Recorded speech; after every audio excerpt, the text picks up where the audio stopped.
ਕਿ ਤੁਸੀਂ ਆਪਣੇ ਕੀਮਤੀ ਕੰਮਾਂ ਨੂੰ ਸੰਕੋਚਦੇ ਹੋਏ ਗੁਰੂ ਮਹਾਰਾਜ ਦੇ ਦਰਸ਼ਨ ਦੀਦਾਰ ਵਾਸਤੇ ਪਹੁੰਚੇ ਹੋ। ਸੋ ਅੱਜ ਦੀ ਵਿਚਾਰ ਕਿ ਦੁੱਖ ਤੋਂ ਲੈ ਕੇ ਆਨੰਦ ਤੱਕ, ਦੁੱਖ ਕੀ ਹੈ ਔਰ ਉਹ ਆਨੰਦ ਕੀ ਹੈ, ਉਹ ਪਰਮ ਪ੍ਰਗਾਸ ਕੀ ਹੈ, ਉਹ ਪਰਮਾਤਮਾ ਕੀ ਹੈ। ਤਾਂ ਗੁਰਬਾਣੀ ਦਾ ਫਰਮਾਨ ਹੈ, ਪਇਓ ਕਿਰਪਾਲ ਸਤਸੰਗ ਮਿਲਾਇਆ, ਬੂਝੀ ਤਪਤ ਕਰ ਪਿਰ ਪਾਇਆ, ਸਗਲ ਸਿੰਗਾਰ ਹੁਣ ਮੁਝੇ ਸੁਹਾਇਆ, ਕਹੋ ਨਾਨਕ ਗੁਰ ਪਰਮ ਚੁਕਾਇਆ। ਕਿ ਪ੍ਰਭੂ ਦੀ ਕਿਰਪਾ ਹੋ ਗਈ ਹੈ ਅਤੇ ਮੈਨੂੰ ਸਤਸੰਗ ਮਿਲ ਗਿਆ, ਮੇਰਾ ਸਤਸੰਗ ਵਿੱਚ ਆਉਣਾ ਹੋ ਗਿਆ। ਗੁਰਬਾਣੀ ਪੜ੍ਹਨ ਅਤੇ ਸੁਣਨ ਦਾ ਬਲ ਮਿਲ ਗਿਆ। ਪਰਮਾਤਮਾ ਦੀ ਬੜੀ ਕਿਰਪਾ ਹੋ ਗਈ। ਅਤੇ ਜਦੋਂ ਇਹ ਪਰਮਾਤਮਾ ਦੀ ਕਿਰਪਾ ਹੋਈ ਹੈ, ਬੂਝੀ ਤਪਤ ਕਰ ਪਿਰ ਪਾਇਆ,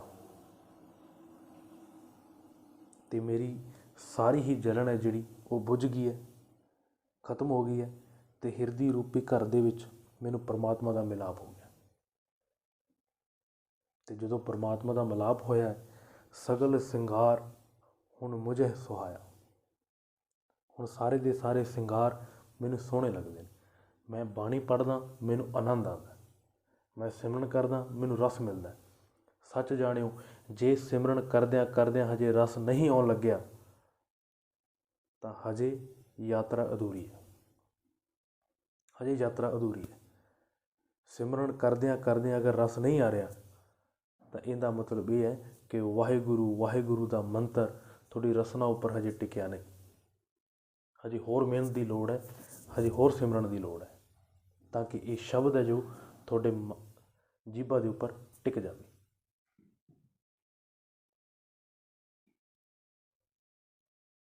ਔਰ ਜਿਸ ਦਿਨ ਇਹ ਸ਼ਬਦ ਟਿਕ ਜਾਏਗਾ, ਉਸ ਦਿਨ ਫਿਰ ਜੀਭਾਂ ਦੇ ਜਿਵੇਂ ਜਿਵੇਂ ਜੀਭਾਂ ਜਪੇਗੀ ਉਵੇਂ ਫਿਰ ਰਸ ਆਵੇਗਾ।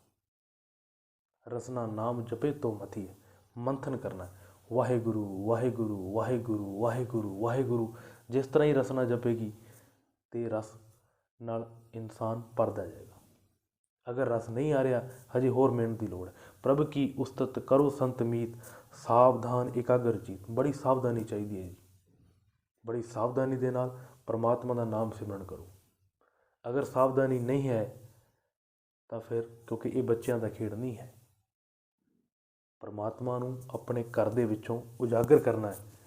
ਜਿਵੇਂ ਇੱਕ ਇਸਤਰੀ ਇੱਕ ਬੱਚੇ ਨੂੰ ਜਨਮ ਦਿੰਦੀ ਹੈ ਅਤੇ ਇਕੱਲਾਪਨ ਚਾਹੀਦਾ, ਕਿਉਂਕਿ ਸਾਰਿਆਂ ਸਾਹਮਣੇ ਇਸਤਰੀ ਇੱਕ ਬੱਚੇ ਨੂੰ ਜਨਮ ਨਹੀਂ ਦੇ ਸਕਦੀ। ਉਹ ਆਪਣੇ ਪੇਟ ਦੇ ਸਟ੍ਰੈਸ ਜਾਂ ਕਿ ਜ਼ੋਰ ਨੂੰ ਪੂਰਾ ਤੌਰ 'ਤੇ ਨਹੀਂ ਲੱਗਦੀ। ਉਹ ਕੁਝ ਸੰਗ ਅਤੇ ਕੁਝ ਹਿਆ ਦਾ ਸ਼ਿਕਾਰ ਹੋ ਜਾਵੇਗੀ। ਇਸ ਕਰਕੇ ਉਸ ਸਮੇਂ ਇਸਤਰੀ ਨੂੰ ਇੱਕ ਇਸਤਰੀ ਜਾਂ ਦੋ ਇਸਤਰੀਆਂ ਕੋਲ ਹੋਣਗੀਆਂ, ਬਾਕੀ ਇਕੱਲਾ ਕਰਨਾ ਪਵੇਗਾ। ਅਤੇ ਜਦੋਂ ਇੱਕ ਇਸਤਰੀ ਨੇ ਬੱਚੇ ਨੂੰ ਜਨਮ ਦੇਣਾ ਹੈ ਅਤੇ ਉਹਨੂੰ ਇਕੱਲਾਪਨ ਚਾਹੀਦਾ ਹੈ, ਅਤੇ ਉਸੇ ਤਰ੍ਹਾਂ ਹੀ ਜਦੋਂ ਇਸ ਸਰੀਰ 'ਚੋਂ ਪਰਮਾਤਮਾ ਨੂੰ ਪ੍ਰਗਟ ਕਰਨਾ ਹੈ, ਉਦੋਂ ਵੀ ਇਕਾਂਤ ਚਾਹੀਦੀ ਹੈ। ਇਸੇ ਕਰਕੇ ਗੁਰੂਦੇਵ ਪਿਤਾ ਨੇ ਸਾਨੂੰ ਅੰਮ੍ਰਿਤ ਵੇਲਾ ਸੰਭਾਲਣਾ ਸਾਨੂੰ ਸਿਖਾਇਆ, ਔਰ ਸੰਭਾਲਣਾ ਵੀ ਚਾਹੀਦਾ, ਕਿਉਂਕਿ ਅੰਮ੍ਰਿਤ ਵੇਲੇ ਇਕਾਂਤ ਹੁੰਦੀ ਹੈ। ਪ੍ਰਭ ਕੀ ਉਸਤਤ ਕਰੋ ਸੰਤ ਮੀਤ, ਸਾਵਧਾਨ ਇਕਾਗਰ ਚੀਤ। ਬੜੀ ਸਾਵਧਾਨੀ ਦੇ ਨਾਲ, ਇੱਥੇ ਬੜੀ ਸਾਵਧਾਨੀ ਚਾਹੀਦੀ। ਸਿਮਰਨ ਕਰਨਾ ਬੜੀ ਸਾਵਧਾਨੀ ਦੇ ਨਾਲ, ਇਕਾਗਰਚਿਤ ਹੋ ਕੇ। ਤਾਂ ਵਾਰ-ਵਾਰ ਜਪਨੇ ਪਰਮਾਤਮਾ ਨੂੰ, ਤਾਂ ਇਹ ਜੋ ਨਾਮ ਹੈ ਪਰਮਾਤਮਾ ਦਾ, ਇਹ ਸਾਡੀ ਰਸਨਾ ਦੇ ਉੱਪਰ ਟਿਕ ਜਾਏਗਾ, ਅਤੇ ਟਿਕੇ ਹੋਏ ਰਸ ਨਾਲ ਸਾਨੂੰ ਆਨੰਦ ਮਿਲੇਗਾ। ਇਹੀ ਰਸ ਹੈ, ਇਹੀ ਪਰਮ ਆਨੰਦ ਹੈ। ਪਰ ਦੁੱਖ ਜ਼ਿੰਦਗੀ ਦੇ ਵਿੱਚ ਬਹੁਤ ਨੇ। ਸੱਚ ਜਾਣਿਓ, ਮੂਰਖ ਕਦੇ ਦੁਖੀ ਨਹੀਂ ਹੋ ਸਕਦਾ। ਦੁਖੀ ਹਮੇਸ਼ਾ ਸਿਆਣਾ ਹੋਵੇਗਾ, ਕਿਉਂਕਿ ਦੁੱਖ ਨੂੰ ਸਮਝਣ ਵਾਸਤੇ ਵੀ ਨਾ ਸਮਝ ਚਾਹੀਦੀ ਹੈ। ਬਿਨਾਂ ਸਮਝ ਤੋਂ ਦੁੱਖ ਨੂੰ ਕਦੇ ਸਮਝਿਆ ਨਹੀਂ ਜਾ ਸਕਦਾ। ਮੈਂ ਇੱਕ ਪ੍ਰਮਾਣ ਦਿੰਦਾ ਤਾਂ ਕਿ ਗੱਲ ਪਕੜ ਦੇ ਵਿੱਚ ਆ ਜਾਏ।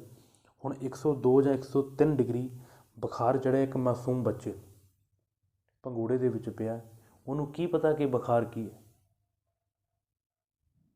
ਪਰ ਇਹੀ ਬੁਖਾਰ ਕਿਤੇ ਜਵਾਨ ਜਾਂ ਕਿਸੇ ਬੁੱਢੇ ਨੂੰ ਚੜ੍ਹ ਜਾਵੇ, ਸੱਚ ਜਾਣਿਓ, ਸਾਰਾ ਘਰ ਸਿਰ 'ਤੇ ਚੱਕ ਲੇਗਾ। ਹਾਏ ਮੈਂ ਮਰ ਗਿਆ, ਹਾਏ ਮੈਂ ਮਰ ਗਿਆ, ਹਾਏ ਮੈਂ ਮਰ ਗਿਆ, ਕੁਝ ਇਸ ਤਰ੍ਹਾਂ। ਕਿਉਂਕਿ ਸਮਝ ਹੈ, ਗਿਆਨ ਹੈ। ਕਿਉਂਕਿ ਦੁੱਖ ਨੂੰ ਸਮਝਣ ਵਾਸਤੇ ਵੀ ਗਿਆਨ ਚਾਹੀਦਾ। ਇੱਕ ਫਿਲਾਸਫਰ ਤਾਂ ਇਹ ਗੱਲ ਕਹਿੰਦਾ ਕਿ ਆਮ ਸਧਾਰਨ ਮਨੁੱਖ ਜਿੰਨਾ ਦੁਖੀ ਹੁੰਦਾ ਨਾ, ਜਿੰਨਾ ਦੁਖੀ ਹੁੰਦਾ ਉਸ ਤੋਂ ਵੱਧ ਜ਼ਿਆਦਾ ਦੁਖੀ ਇੱਕ ਫਿਲਾਸਫਰ, ਇੱਕ ਚਿੰਤਕ ਹੁੰਦਾ, ਜਿਹੜਾ ਬਹੁਤ ਗਿਆਨਵਾਨ ਹੁੰਦਾ, ਬੜੀ ਉੱਚੀ ਸਮਝ ਰੱਖਦਾ। ਜਿੰਨਾ ਜ਼ਿਆਦਾ ਗਿਆਨਵਾਨ ਓਨਾ ਜ਼ਿਆਦਾ ਦੁਖੀ। ਜਿੰਨਾ ਇੱਕ ਦਾਰਸ਼ਨਿਕ ਮਨੁੱਖ ਦੁਖੀ ਹੁੰਦਾ ਓਨਾ ਆਮ ਇਨਸਾਨ ਦੁਖੀ ਨਹੀਂ ਹੁੰਦਾ। ਇੱਕ ਆਲਮ ਫਾਜ਼ਲ ਦਾ ਵੈਸੇ ਵੀ ਕਹਿੰਦਾ, ਪਰੇਸ਼ਾਨੀਆਂ ਸਾਰੇ ਜਹਾਨ ਕੀ समेट कर जब कुछ ना बना तो मेरा दिल बना दिया। यानी परेशानियाँ सारे जहाँ की समेट कर जब कुछ ना बना तो मेरा दिल बना दिया।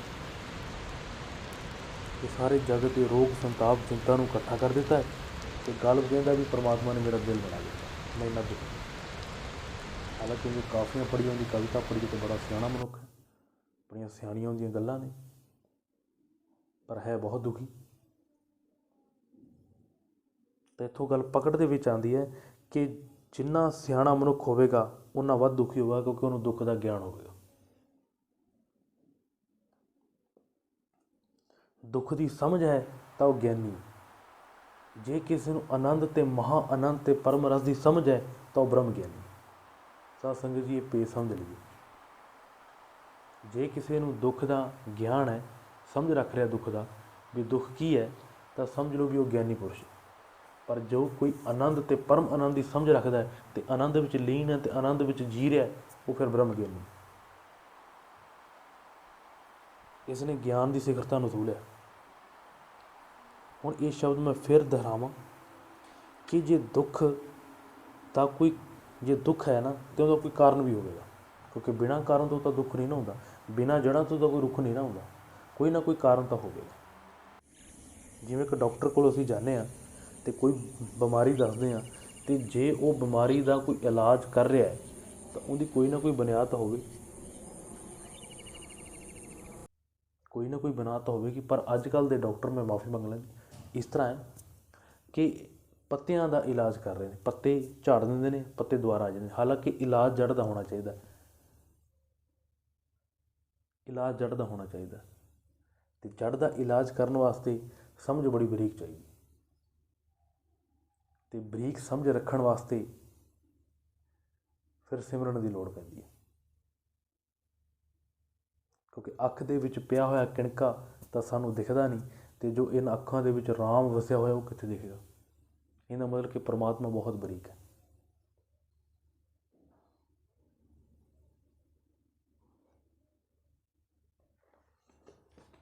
वो इन्ना बरीक है जिन्होंने बाणी कहती है, लाल रंगीले प्रीतम मन मोहन तेरे दर्शन को हम बारे।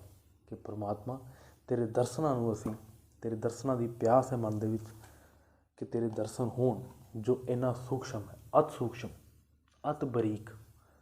तो इत्थे कहा जा सकता है कि मोटी अकल वाले परमात्मा तक नहीं पहुँच सकते, बरीक बुद्धि रखने वाले परमात्मा तक पहुँचे। बड़ी बरीक बुद्धि, महीन बुद्धि,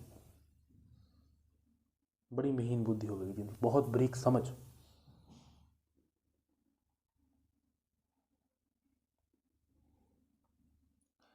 तो मुक्तसर मैं अपने टॉपिक ते आवां तो पत्तियां नूं तोड़ना असी तोड़ दिंदे आ तो जड़ां तो हरियां रहणगियां। अगर कोई दुख है तो दुख का कारण भी लभना चाहिए।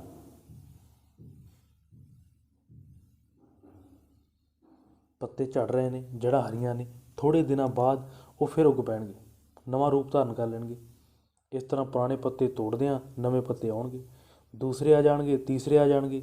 एक रोग नूं दबाया दूजा आ जाएगा, दूजे नूं दबाया तीजा आ जाएगा, तोड़िया एक पत्ता दूजा पत्ता आ जाएगा, लाजमी आएगा, क्योंकि प्रकृति का यह नियम है। तो प्रकृति भी अपने सुभाव मुताबिक दुखों नूं बदलती रहिंदी है। जिवें मौसम खिज़ा विच पत्ते झड़ जाते हैं, मौसमे बहार विच पत्ते आ जाते हैं। तो कालम फाजल कहता भी है कि हर शखे रंग आमेजी दर फसले खिज़ा अनदाखता। ये महान शायर कहता है कि पत्ते झड़ रहे हैं, शायद नवे पत्ते आउणगे, मिट रहा एक दुख, शायद नवे दुख आउणगे, जा रहा एक दुख, शायद कोई नवा दुख आवेगा, कोई नवा संताप आवेगा। सो दुख का कारण भी है, और एक कारण की है इस बाबत ਗੁਰਬਾਣੀ ਦੀ ਵਿਚਾਰ ਮੈਂ ਤੁਹਾਡੇ ਸਾਹਮਣੇ ਰੱਖਦਾ। ਪਰ ਗੁਰਬਾਣੀ ਦੀ ਸਪਸ਼ਟ ਕਰਨ ਤੋਂ ਪਹਿਲਾਂ ਇੱਕ ਵਿਚਾਰ ਜੋ ਗੁਰੂ ਗੋਬਿੰਦ ਸਿੰਘ ਜੀ ਮਹਾਰਾਜ ਦੇ ਅਨਲ ਭਗਤ ਭਾਈ ਨੰਦ ਲਾਲ ਜੀ ਜੋ ਕਿ ਸਵਾਲ ਰੱਖਦੇ ਨੇ ਗੁਰੂ ਗੋਬਿੰਦ ਸਿੰਘ ਜੀ ਮਹਾਰਾਜ ਅੱਗੇ, ਗਮ ਬਾਸ਼ਦ, ਗਮ ਚੇ ਬਾਸ਼ਦ, ਕਿ ਦੁੱਖ ਕੀ ਹੈ। ਇੱਥੋਂ ਇਹ ਗੱਲ ਸਪਸ਼ਟ ਹੋ ਜਾਂਦੀ ਹੈ ਕਿ ਕੋਈ ਦੁੱਖ ਹੈ ਤੇ ਦੁੱਖ ਕੀ ਹੈ, ਦੁੱਖ ਵੀ ਹੈ ਤੇ ਦੁੱਖ ਕੀ ਹੈ। ਇਸ ਤੋਂ ਇਹ ਗੱਲ ਸਪਸ਼ਟ ਹੋ ਜਾਂਦੀ, ਕਿ ਦੁੱਖ ਵੀ ਹੈ ਔਰ ਦੁੱਖ ਦਾ ਕੋਈ ਕਾਰਨ ਵੀ ਹੈ, ਔਰ ਦੁੱਖ ਕੀ ਹੈ। ਇਹ ਉਹ ਸਵਾਲ ਕਰ ਰਹੇ ਨੇ ਕਿ ਗਮ ਚੇ ਬਾਸ਼ਦ, ਦੁੱਖ ਵੀ ਹੈ ਔਰ ਦੁੱਖ ਦਾ ਕਾਰਨ ਵੀ ਹੈ। ਪਰ ਬਾਣੀ ਇਹਨੂੰ ਸਿਰਫ ਇੱਕੋ ਇੱਕ ਦੇ ਵਿੱਚ ਹੱਲ ਕਰ ਦਿੰਦੀ ਹੈ ਕਿ ਮੇਰੇ ਮਨ ਪਰਦੇਸੀ ਵੇ ਪਿਆਰੇ ਆਓ ਕਰੇ, ਤੂੰ ਪਰਮਾਤਮਾ ਦੇ ਨਾਮ ਨਾਲੋਂ ਵਿਛੜ ਗਿਆ ਇਸ ਕਰਕੇ ਦੁਖੀ। ਤੂੰ ਆਪਣੇ ਮਨ ਨੂੰ ਕਿਹਾ ਜਾ ਰਿਹਾ ਕਿ ਮਨ ਤੂੰ ਆਪਣੇ ਘਰ ਵਿੱਚ ਹੈ, ਮਨ ਤੂੰ ਜੋਤ ਸਰੂਪ ਹੈ, ਆਪਣਾ ਮੂਲ ਪਛਾਣ, ਕਿ ਤੂੰ ਆਪਣੇ ਮੂਲ ਨੂੰ ਪਛਾਣ ਕੇ ਆਪਣੇ ਘਰ ਦੇ ਵਿੱਚ ਆ ਜਾ, ਤੂੰ ਸੁਖੀ ਹੋ ਜਾ। ਬਸ ਇਹ ਸਿਰਫ ਇੰਨੀ ਗੱਲ ਹੈ। ਜੇ ਕੋਈ ਮਨੁੱਖ ਦੁਖੀ ਹੈ ਤੇ ਸਮਝ ਲਓ ਉਹ ਸਿਮਰਨ ਦੇ ਨਾਲ ਟੁੱਟਿਆ ਹੋਇਆ, ਨਹੀਂ ਕਰ ਰਿਹਾ ਉਹ ਸਿਮਰਨ, ਨਹੀਂ ਕਰ ਰਿਹਾ ਗੁਰਬਾਣੀ ਦਾ ਪਾਠ, ਟੁੱਟਿਆ ਹੋਇਆ। ਮਨ ਦੇ ਵਿੱਚ ਸ਼ਾਂਤੀ ਨਹੀਂ, ਤਨ ਕਦੇ ਸ਼ਾਂਤ ਨਹੀਂ ਹੋਵੇਗਾ, ਕਿਉਂਕਿ ਮਨ ਦਾ ਪ੍ਰਭਾਵ ਤਨ ਉੱਪਰ ਹੈ ਔਰ ਤਨ ਦਾ ਪ੍ਰਭਾਵ ਮਨ ਉੱਪਰ ਹੈ। ਜੇ ਕੋਈ ਤਨ ਗਲਤ ਕੰਮ ਕਰ ਰਿਹਾ ਹੈ, ਮਨ ਨੇ ਕੋਈ ਨਾ ਕੋਈ ਗਲਤ ਆਗਿਆ, ਕੋਈ ਸੰਸਕਾਰ ਬਣਿਆ ਹੋਗਾ। ਚਲੋ ਮੈਂ ਬਹੁਤਾ ਬਰੀਕ ਨਾ ਜਾਵਾਂ। ਤਾਂ ਵੈਸੇ ਗੁਰੂ ਗੋਬਿੰਦ ਸਿੰਘ ਜੀ ਮਹਾਰਾਜ ਦੀ ਅਗਰ ਜੀਵਨੀ ਪੜ੍ਹੀਏ ਤਾਂ ਕੁਝ ਉਹਨਾਂ ਦੀ ਜੋ ਜੀਵਨੀ ਹੈ ਉਹ ਬੜੀ ਝੰਜਟਾਂ ਦੇ ਵਿੱਚੋਂ ਨਿਕਲੀ ਹੋਈ ਹੈ। ਬੜੀ ਮਤਲਬ ਆਮ ਇਨਸਾਨ ਅਗਰ ਉਸ ਜੀਵਨੀ ਨੂੰ ਪੜ੍ਹੇ ਤਾਂ ਮੇਰੇ ਸਾਹਮਣੇ ਕੋਈ ਫਿਲੋਸਫਰ ਵੀ ਪੜ੍ਹੇ ਤਾਂ ਡੋਲ ਜਾਵੇ ਕਿ ਇੱਕ ਪਰਮਾਤਮਾ ਦੇ ਪਿਆਰੇ ਦੇ ਉੱਪਰ ਇੰਨੀਆਂ ਆਫਤਾਵਾਂ, ਆਪਣਾ ਸਾਰਾ ਪਰਿਵਾਰ, ਕੌਮ ਅਤੇ ਕੁਲਬੇ ਉੱਪਰੋਂ ਵਾਰ ਦੇਣਾ। ਇਸ ਕਰਕੇ ਮੈਨੂੰ ਲੱਗਦਾ ਦੇਖ ਕੇ ਜੋਗੀ ਯਾਰ ਅੱਲਾ ਯਾਰ ਖਾਂ ਜੋਗੀ ਨੇ ਸ਼ਾਇਦ ਲਿਖਿਆ ਇਸ ਤਰ੍ਹਾਂ,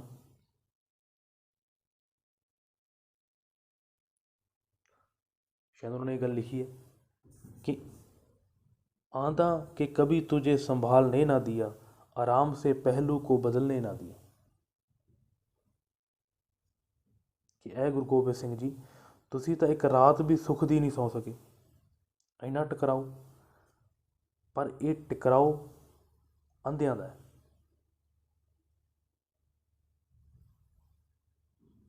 पर ये टकराओ अंधियां दा है, क्योंकि उन्होंने कोल ज्ञान ही नहीं है सी। सो मुक्तसर अपने टॉपिक ते आवां कि दुख है तो दुख का कारण भी है, दुख है तो दुख का कारण भी है, तो दुख के कारण की समझ रखने नूं ज्ञानी कहते। पर जिवें अगे जाके कहां ना तो गुरबाणी अपनी बुद्धि नूं छोड़न वास्ते भी कहती है। ज्ञान तो बुद्धि च है ना, तो गुरबाणी बुद्धि नूं छोड़न वास्ते भी कहती है कि अपनी बुद्धि नूं छड्ड। जिवें भगतां दी बाणी दे विच आंदा है, उपजे ज्ञान दुरमत छीजे, अमृत रस गनंतर भीजे। ज्ञान प्रगट होने ते जिहड़ी खोटी बुद्धि है ना उहदा नाश हो जाता है, तो दसम दवार में जो अमृत रस है वो फिर झरन लग जाता है, यानी कि वहन लग जाता है।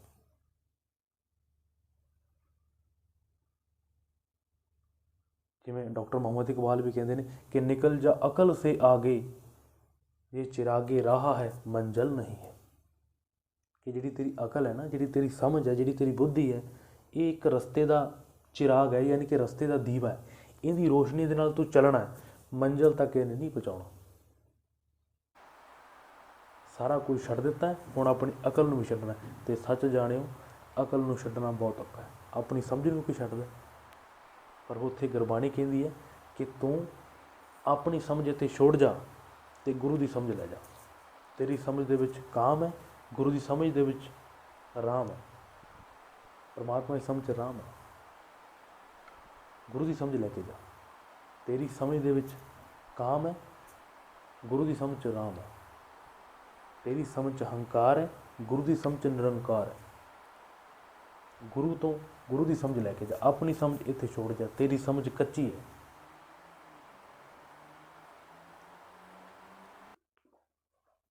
ਤਾਂ ਸਾਡਾ ਇੱਕੋ ਇੱਕ ਮਕਸਦ ਹੈ ਦਸਮ ਦੁਆਰ ਪਹੁੰਚਣਾ, ਜਿਹਨੂੰ ਭਗਤ ਬੇਨੀ ਜੀ ਕਹਿੰਦੇ ਨੇ, ਮਸਤਕ ਪਦਮ ਦੁਆਲੇ ਮਨੀ ਮਾਹੇ ਨਰੰਜਨ ਤ੍ਰਿਭਵ ਧਨੀ। ਭਗਤ ਬੇਨੀ ਜੀ ਮਸਤਕ, ਉਹ ਕਹਿੰਦੇ ਨੇ ਕਿ ਮਸਤਕ ਵਿੱਚ ਕਮਲ ਹੈ ਜਿਸ ਦੇ ਆਲੇ ਦੁਆਲੇ ਮਣੀਆਂ ਨੇ। ਤਿੰਨ ਭਵਨਾਂ ਦਾ ਸੁਆਮੀ ਪ੍ਰਭੂ ਇਸ ਕਮਲ ਦੇ ਵਿੱਚ ਵਾਸ ਕਰਦਾ ਹੈ। ਮਤਲਬ ਮੈਂ ਥੋੜ੍ਹਾ ਜਿਹਾ ਐਕਸਪਲੇਨ ਕਰ ਦਿਆਂ ਕਿ ਦਿਮਾਗ ਦੇ ਤਿੰਨ ਭਾਗ ਹੁੰਦੇ ਨੇ, ਅਗਲਾ, ਵਿਚਕਾਰਲਾ ਅਤੇ ਪਿਛਲਾ। ਅਤੇ ਉਹ ਕਹਿੰਦੇ ਪ੍ਰਭੂ ਦਾ ਵਾਸਾ ਨਾ ਜਿਹੜਾ ਅਗਲੇ ਦਿਮਾਗ ਦੇ ਵਿੱਚ ਕਹਿ ਰਹੇ। ਚਲੋ ਮੈਂ ਅੱਗੇ ਜਾ ਕੇ ਹੋਰ ਐਕਸਪਲੇਨ ਕਰਾਂ। ਨਗਰੀ ਏਕੇ 9 ਦਰਵਾਜੇ ਧਾਵਤ ਬਰਜ ਰਹਾਈ ਤ੍ਰਿਕੁਟੀ ਛੂਟੇ ਦਸਵਾਂ ਦੁਰ ਖੋਲੇ ਤਾਂ ਮਨ ਖੀਵਾ ਪਾਈ। ਭਗਤ ਕਬੀਰ ਜੀ ਕਹਿ ਰਹੇ ਨੇ ਕਿ ਇਹ ਸਰੀਰ ਇੱਕ ਨਗਰੀ ਦੇ ਸਮਾਨ ਹੈ। ਇਹਦੇ ਵਿੱਚ 2 ਅੱਖਾਂ ਨੇ, 2 ਕੰਨ ਨੇ, 2 ਨਾਸਾਂ ਨੇ, ਮੂੰਹ ਹੈ, ਇੰਦਰੀ ਅਤੇ ਗੁਦਾ ਰੂਪੀ 9 ਦਰਵਾਜ਼ੇ ਨੇ। ਇਹਨਾਂ ਦਰਵਾਜ਼ਿਆਂ ਰਾਹੀਂ ਮਨ ਨਾ ਬਾਹਰ ਭਟਕਦਾ ਰਹਿੰਦਾ ਹਰ ਟਾਈਮ ਇਹਨਾਂ 9 ਦਰਵਾਜ਼ਿਆਂ ਰਾਹੀਂ ਬਾਹਰ ਭਟਕਦਾ ਰਹਿੰਦਾ। ਇਸ ਭਟਕਦੇ ਹੋਏ ਮਨ ਨੂੰ ਰੋਕ ਕੇ ਰੱਖੋ, ਇਹੀ ਤੁਹਾਡਾ ਅਸਲ ਪ੍ਰਲਬਧ ਹੈ। ਇਹ ਬੁੱਧੀ ਤੁਹਾਨੂੰ ਇਸ ਵਾਸਤੇ ਦਿੱਤੀ ਗਈ ਪਰਮਾਤਮਾ ਵੱਲੋਂ ਕਿ ਇਹਨਾਂ 9 ਦਰਵਾਜ਼ਿਆਂ 'ਚੋਂ ਮਨ ਦੀ ਭਟਕਣਾ ਨੂੰ ਰੋਕਣਾ। ਬਸ ਇਹੀ ਸਾਡਾ ਇੱਕ ਕੰਮ ਹੈ। ਏਕ ਪੈਂਡਾ ਜਾਏ ਚੱਲ ਸਤਿਗੁਰ ਕੋਟ ਪੈਂਡਾ ਆਗੇ ਹੋ ਲੇਤਾ। ਬਸ ਇਹ ਇੱਕ ਪੈਂਡਾ ਹੀ ਤੁਸੀਂ ਇਹ ਚੱਲਣਾ, ਤਾਂ ਕਿ ਇਹਨਾਂ 9 ਦਰਵਾਜ਼ਿਆਂ 'ਤੇ ਅਸੀਂ ਵਾਧਾ ਖੜੀ ਕਰ ਸਕੀਏ। ਅਸੀਂ ਰੋਕਣਾ। ਖਾਲਸਾ ਇਹੀ ਹੈ ਜਿਹੜਾ ਇੱਥੇ 9 ਦਰਵਾਜ਼ਿਆਂ 'ਤੇ ਪਹਿਰਾ ਦੇਵੇ।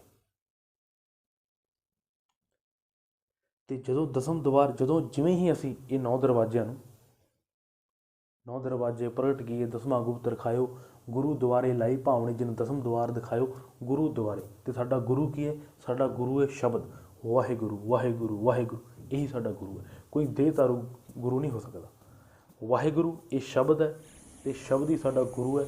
ਬਸ ਇੱਥੇ ਬੈਠ ਕੇ ਹੀ ਤੁਸੀਂ ਇਹ ਥਿਰ ਕਰ ਬੈਸੋ ਹਰਜਨ ਪਿਆਰੇ, ਇੱਕ ਥਾਂ 'ਤੇ ਬੈਠ ਕੇ ਥਿਰ ਦੇ ਵਿੱਚ ਬੈਠ ਕੇ ਸਥਿਰ ਹੋ ਕੇ ਅਤੇ ਵਾਹਿਗੁਰੂ ਵਾਹਿਗੁਰੂ ਮੰਤਰ ਦਾ ਜਾਪ ਕਰਨਾ। ਬਸ ਇਸ ਸ਼ਬਦ ਰੂਪੀ ਗੁਰੂ ਨੇ ਤੁਹਾਨੂੰ ਟਿਕਾਣੇ 'ਤੇ ਪਹੁੰਚਾ ਦੇਣਾ। 9 ਦਰਵਾਜ਼ੇ ਬੰਦ ਹੋ ਜਾਣੇ ਨੇ ਅਤੇ 10ਵਾਂ ਖੁੱਲ੍ਹ ਜਾਣਾ। ਅਤੇ 10ਵੇਂ ਦੇ ਵਿੱਚ 10ਵਾਂ ਦੁਆਰ ਖੁੱਲ੍ਹਦਿਆਂ ਹੀ ਅਤੇ ਇਹ ਮਨ ਜਿਹੜਾ ਇਹ ਤ੍ਰਿਕੁਟੀ ਛੱਡ ਕੇ ਦਸਮ ਵਿੱਚ ਚੜ੍ਹ ਜਾਂਦਾ ਅਤੇ ਉੱਥੇ ਮਸਤ ਹੋ ਜਾਂਦਾ ਅਤੇ ਮਸਤਾਨਾ ਬਣ ਕੇ ਟਿਕਿਆ ਰਹਿੰਦਾ। ਫਿਰ ਇਹ ਡੋਲਦਾ ਨਹੀਂ। ਮਿਲਿਆ ਹੋਏ ਤਾਂ ਵਿਛੜੇ ਜੇ ਮਿਲਿਆ ਹੋਏ। ਜੇ ਇੱਕ ਵਾਰੀ ਮਨ ਟਿਕ ਗਿਆ ਫਿਰ ਨਹੀਂ ਫਿਰ ਨਹੀਂ ਭਟਕਦਾ ਬਸ। ਔਰ ਇਹ ਸਾਰਾ ਕੰਮ ਵਰਤਮਾਨ ਵਿੱਚ ਹੋਵੇਗਾ, 1 ਸੈਕਿੰਡ ਵਿੱਚ ਹੋਵੇਗਾ। ਚਲੋ ਮੈਂ ਮੁਕਤਸਰ ਆਪਣੇ ਟੌਪਿਕ 'ਤੇ ਆਵਾਂ। ਮੈਂ ਗੱਲ ਨੂੰ ਮੁਕਾਵਾਂ ਨਾ।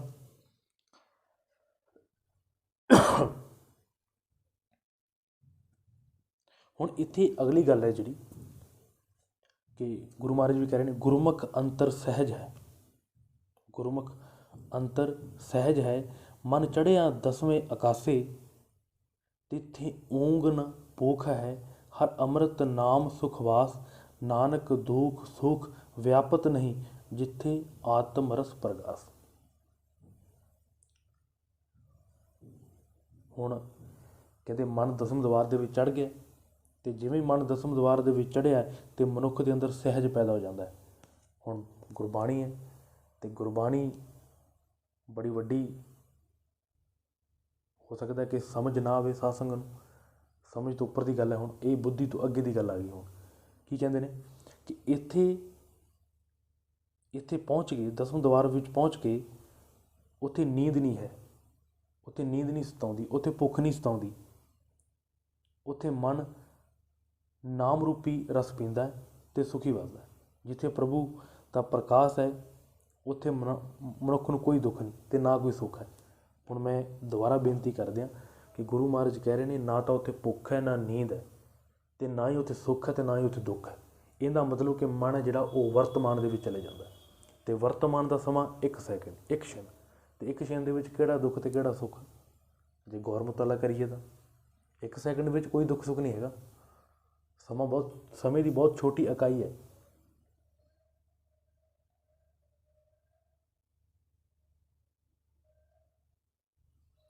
ਕਿ ਜਿਵੇਂ ਹੀ ਮਨ ਦਸਮ ਦੁਆਰ ਵਿੱਚ ਚੜ੍ਹਦਾ ਅਤੇ ਫਿਰ ਉੱਥੇ ਕੋਈ ਭੁੱਖ, ਕੋਈ ਕੁਛ ਨਹੀਂ ਰਹਿ ਜਾਂਦਾ।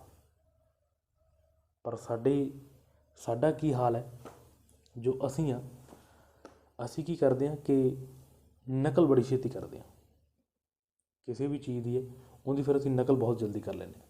ਜਿਵੇਂ ਕਿ ਗੁਰੂ ਮਹਾਰਾਜ ਦੇ ਫਰਮਾਨ ਹੈ ਰਾਗ ਸੂਹੀ ਮਹੱਲੇ ਵਿੱਚ ਕਿ ਸੇਵਾ ਥੋੜ੍ਹੀ ਮੰਗਣ ਬਹੁਤਾ, ਕਿ ਸਾਡੀ ਸੇਵਾ ਤਾਂ ਬਹੁਤ ਥੋੜ੍ਹੀ ਹੈ ਪਰ ਅਸੀਂ ਮੰਗਦੇ ਬਹੁਤ ਜ਼ਿਆਦਾ। ਚਲੋ ਇਹ ਵੀ ਗੱਲ ਛੋਟੀ ਹੋ ਜਾਂਦੀ ਕਿ ਚਲੋ ਮੰਗ ਲਿਆ, ਠੀਕ ਹੈ। ਫਿਰ ਅੱਗੇ ਕੀ ਕਹਿੰਦੇ ਨੇ, ਮਹਲ ਨਾ ਪਾਵੇ ਕਹ ਤੋਂ ਬਹੁਤਾ। ਗੁਰੂ ਮਹਾਰਾਜ ਕਹਿ ਰਹੇ ਨੇ ਕਿ ਮੰਜ਼ਿਲ ਤਾਂ ਪਤਾ ਨਹੀਂ, ਪਰ ਫਿਰ ਵੀ ਝੂਠੀ ਘੋਸ਼ਣਾ ਕਰੀ ਜਾਂਦਾ ਕਿ ਮੈਂ ਉਸ ਮੰਜ਼ਿਲ 'ਤੇ ਪਹੁੰਚ ਗਿਆ। ਸੇਵਾ ਥੋੜ੍ਹੀ ਮੰਗਣ ਬਹੁਤਾ, ਮਹਿਲ ਨਾ ਪਾਵੇ ਕਹਿ ਤੋਂ ਬਹੁਤਾ। ਜੋ ਪ੍ਰਿਆ ਮਾਨੇ ਤਿਨ ਕੀ ਰੀਸਾ, ਕੂੜੇ ਮੂਰਖ ਕੀ ਹਾਠੀਸਾ ਰਹਾਓ। ਕਿ ਆਦਮੀ ਸੇਵਾ ਥੋੜ੍ਹੀ ਕਰਦਾ ਹੈ ਪਰ ਮੰਗਦਾ ਬਹੁਤ ਹੈ। ਉਸ ਮੰਜ਼ਿਲ ਦਾ ਪਤਾ ਨਹੀਂ ਹੈਗਾ ਪਰ ਫਿਰ ਵੀ ਉਸ ਮੰਜ਼ਿਲ ਦੀ ਝੂਠੀ ਘੋਸ਼ਣਾ ਕਰੀ ਜਾਂਦਾ ਕਿ ਮੈਂ ਉੱਥੋਂ ਪਹੁੰਚ ਗਿਆ।